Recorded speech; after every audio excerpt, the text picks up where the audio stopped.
एक समाज जो कि असंख्य वीर बलिदानी और क्रांतिकारी स्वतंत्रता संग्रामी दिया है देश की स्वतंत्रता संग्राम के खातिर, एकदम से समझ ही नहीं पाया कैसे इनके अपने ही समाज के साहित्यिक और पत्रकार वर्ग इतने बड़े बड़े नरसंहारों की अनदेखी करने लगा बांग्ला साहित्य, सिनेमा और संवाद माध्यम में। नमस्कार, मैं देव कुमार एक बार फिर आपका स्वागत करता हूं प्रोग्रेस पोस्ट पर। इस चैनल में आपको विभिन्न विषयों पर अनोखे और गहरे दृष्टिकोण मिलेंगे। पोस्ट को अंत तक देखिए और कमेंट बॉक्स में अपनी राय भी बताइए। हमारी आज की पोस्ट में हम बंगाली समाज यानी बंगाली हिंदू समाज से जुड़ा हुआ एक ऐसे मुद्दे पे बात करेंगे जिसके बारे में इस समाज के अधिकतर लोगों को कोई जानकारी ही नहीं है। मुद्दे पे जाने से पहले एक बात स्पष्ट करना चाहूंगा, मैं जब बंगाली शब्द का उल्लेख करता हूं, ये केवल बंगाली हिंदू समाज पर ही लागू होता है। बांग्ला बोलने वाले मुसलमान मेरे इस व्याख्या में नहीं आता है। अब मुद्दे पे आते हैं और वो है एक दिल दहला देने वाली मानविक आपदा जो बंगाली समाज पर एकाधिक बार आई थी 20वीं शताब्दी के अंदर।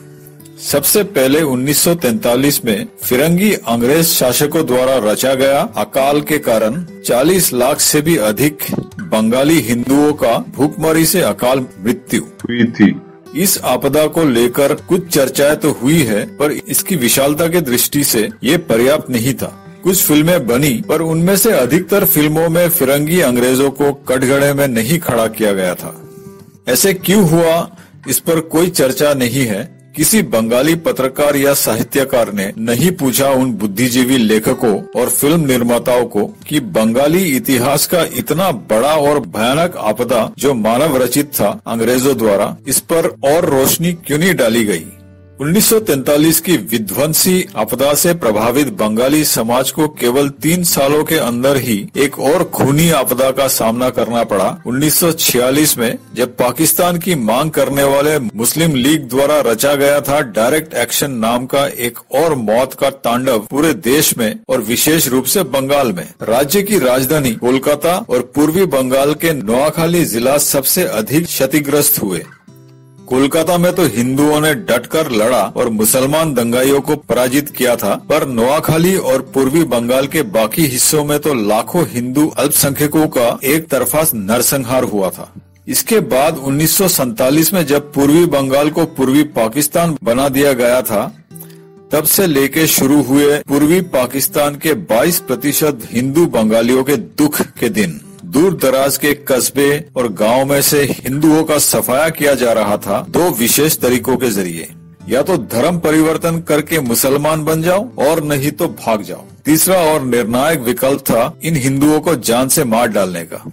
ऐसे अत्याचार चलता रहा 1950 और 60 के दशकों में, और 1970 आते आते ये अत्याचार चरम सीमा तक पहुंच गया था।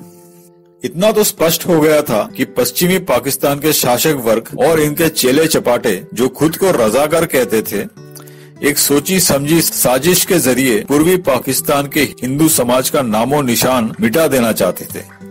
ये रजाकार गिरोह अधिकतर बांग्लादेश के जमाती इस्लामी संगठन से है और उनके साथ मिले हुए थे अधिकतर बिहारी मुसलमान जो बंटवारे के समय बिहार राज्य से तत्कालीन पूर्वी पाकिस्तान में चले गए थे।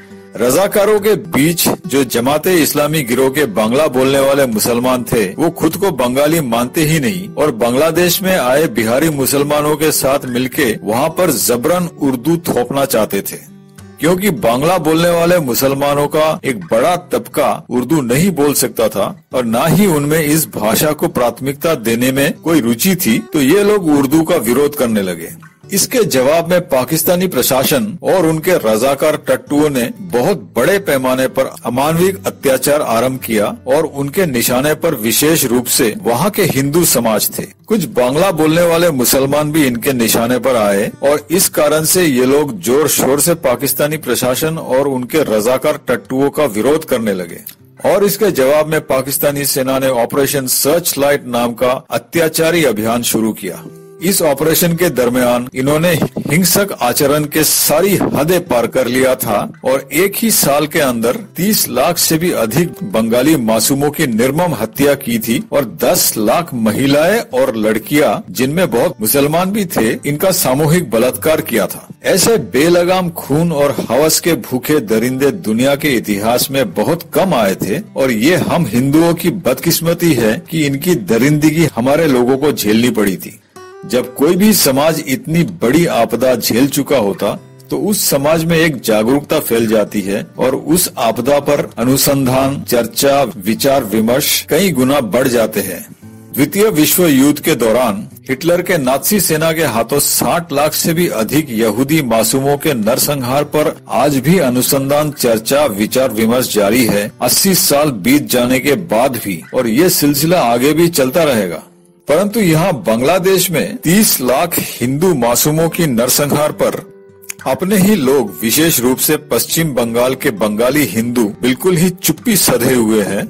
इन्होंने इस विषय को एक प्रकार से ठंडे बक्से में डाल दिया है और 1970 के दशक से लेके वहाँ आज बंगाली समाज में कई ऐसे पीढ़ी है जिनको इस विभत्स नरसंहार के बारे में कुछ भी नहीं पता है।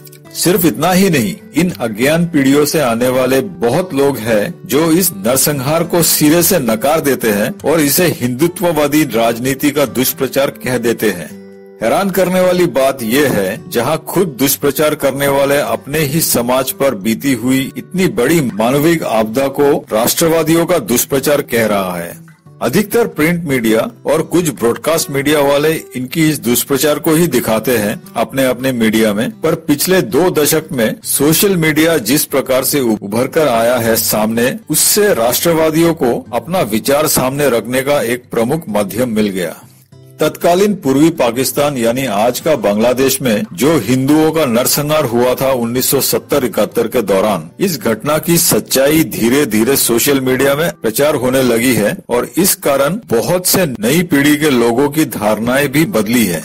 पर बंगाल में इस मुद्दे पर अभी भी लोग बात नहीं करते हैं क्योंकि वहाँ की टीएमसी सरकार का सरगना ममता बनर्जी इस मुद्दे पर किसी को कोई बात करने ही नहीं देती है। बंगाल के अंदर वो अपने मुस्लिम वोट बैंक को नाराज नहीं करना चाहती है और अगर ये बात फैल गई तो बंगाल में हिंदुओं का आक्रोश बढ़ जाएगा मुस्लिमों के प्रति। बनर्जी ये नहीं चाहती। यही नीति की नींव रखी थी बंगाल में 37 सालों तक राज करने वाली कम्युनिस्ट सरकार और आज इस नीति को अपना के चल रही है ममता बनर्जी की टीएमसी पार्टी बंगाल में। अजीब सी बात है ये, एक समाज जो कि असंख्य वीर बलिदानी और क्रांतिकारी स्वतंत्रता संग्रामी दिया है देश की स्वतंत्रता संग्राम के खातिर, एकदम से समझ ही नहीं पाया कैसे इनके अपने ही समाज के साहित्यिक और पत्रकार वर्ग इतने बड़े बड़े नरसंहारों की अनदेखी करने लगा बांग्ला साहित्य, सिनेमा और संवाद माध्यम में। इतना बड़ा नरसंहार जिसमें 30 लाख से भी अधिक मासूम बंगालियों का निर्मम हत्या की गई सिर्फ इसलिए कि वो हिंदू है और इसी बंगाली हिंदू समाज के वामपंथी मानसिकता वाले नेतागण इस मुद्दे को इस तरह दबा के बैठे हैं जैसे कि इस पर बात छेड़ा तो पता नहीं कौन सा आसमान टूट पड़ेगा इनके ऊपर। अगर हम मान भी लेते हैं कि कोई काल्पनिक आसमान टूट पड़ता है इनके ऊपर, तो भी इन्हें इस मुद्दे पर खुलकर बोलना चाहिए अगर इनमें जरा सी भी ज़मीर बचा हुआ है तो।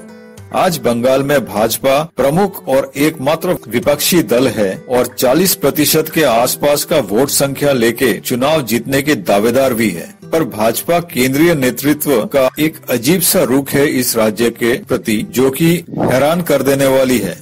बंगाल भाजपा के सैकड़ों कार्यकर्ताओं की निर्मम हत्या कर दी जाती है टीएमसी के मुसलमान गुंडों के द्वारा और ये केंद्रीय नेतृत्व दुख तक व्यक्त नहीं करता। ऊपर से ममता बनर्जी को चुनाव जीतने की बधाई संदेश मिलता है प्रधानमंत्री की ओर से। खैर, ये दर्द बंगाली का अपना दर्द है और वो खुद अगर इस दर्द को महसूस नहीं कर रहा है तो हिंदू समाज के बाकी संप्रदाय के लोग क्या ही कर सकते। बंगाली हिंदू को खुद ही खड़ा होना पड़ेगा अपनी बचाव के लिए और तभी देश के बाकी हिस्सों के हिंदू भाई भी आके इनके साथ खड़े होंगे।